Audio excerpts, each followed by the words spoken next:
বন্ধুরা আজ আমাদের হবে ঘ্যাটকুল বাটা। আর এই যে দেখুন ঘ্যাটকুল গাছটা কত সুন্দর আর কত বড় হয়েছে।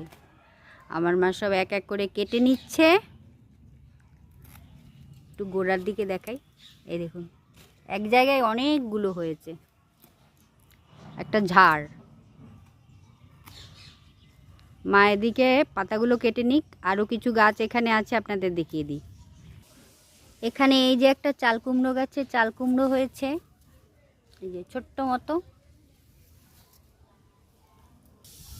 আর এখানে এই পেঁপে গাছে পেঁপে হয়ে আছে। আর এখানে এই এক বেগুন গাছ আর ওই এক বেগুন গাছ। একটা বেগুন গাছ অনেক বড় হয়েছে। আর এবছর আমরা আর বেগুন কিনিনি, মনে হচ্ছে শীতেও কিনতে হবে না।